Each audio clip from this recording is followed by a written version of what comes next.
Selamat siang guys. Masih di konten ini Karunia. Ingat kan, kali ini bersama pelanggan dan mau ngobrol-ngobrol, mau berbagi cerita tentang kamu sering tanya-tanya kan, ekspor itu apa, terus terus syaratnya apa, terus macam-macam kan. Nah, kali ini ditemenin mitra sekaligus pelanggannya MDP. Tak kenalin ya guys. Halo, saya Aksai dari PT Mahajaya Shipping Internasional. Hari ini kita berada di kantor kami. Saya ingin bertanya-tanya banyak dengan Ibu Eni Karunia. Untuk pertanyaan pertama, Ibu Eni, menurut Bu Eni ekspor itu seperti apa? Apa itu ekspor? Nah, jadi ekspor itu adalah kegiatan jual beli ya teman-teman. Tapi jual belinya itu pengirimannya ke luar negeri. Nah, pengirimannya berapa banyak? Itu tergantung pembelinya, pembeli kamu guys. Nah, kalau misalnya nih pembeli kamu beli satu bolpen aja, kirim ke luar negeri, itu namanya sudah ekspor guys.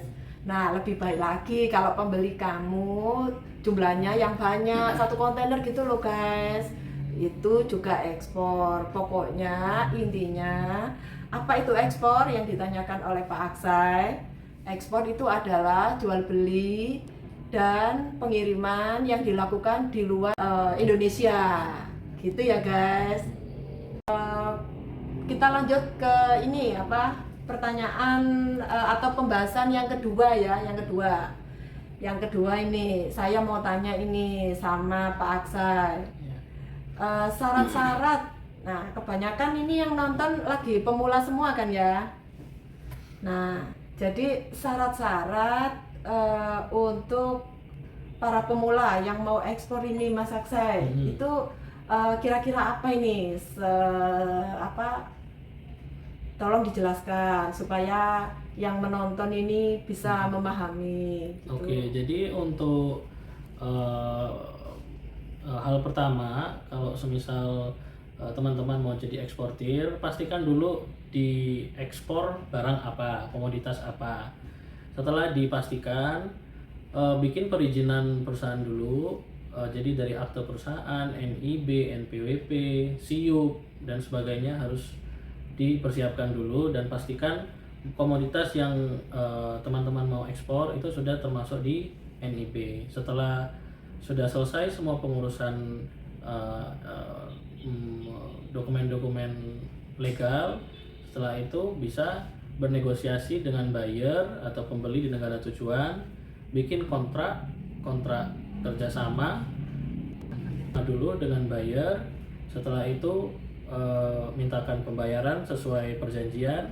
Setelah itu bisa booking kontainer dengan kami dan pengurusan MKL dengan kami, dan barang akan diekspor ke negara tujuan. Tapi yang terpenting harus mencari buyer atau pembeli di negara tujuan yang trustworthy, yang trusted, biar tidak terkena tipu. Jadi untuk ekspor ini harus dipastikan dulu untuk buyernya. Oke, seperti itu. Ketiga, ada pertanyaan, apakah harus punya perusahaan besar baru memulai ekspor? Jadi saya tanya ke Ibu Eni, gimana Bu? Apakah harus punya perusahaan besar dulu baru bisa ekspor, atau kecil-kecilan itu bisa ekspor, UMKM boleh ekspor Bu? Gimana? Iya, jadi selama ini yang sudah kami tanganin ya, yang sudah selama ini dihandle MDP, dihandle Mahajaya, selama ini tidak perlu perusahaan besar. Perusahaan UMKM juga bisa ekspor. Ya, bahkan nggak punya perusahaan juga bisa ekspor teman-teman.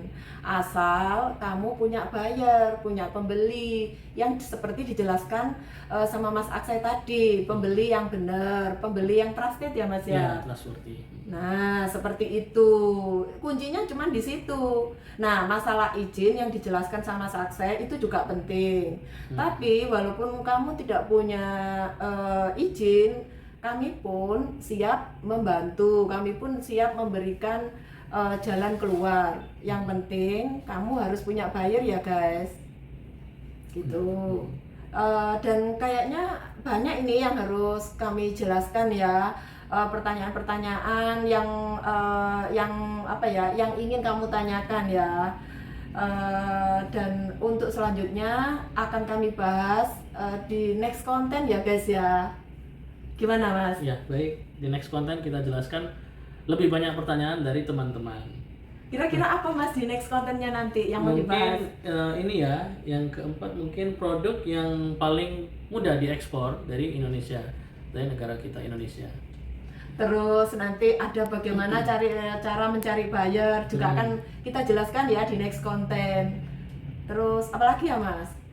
Berapa modal awal untuk ekspor barang ke luar negeri?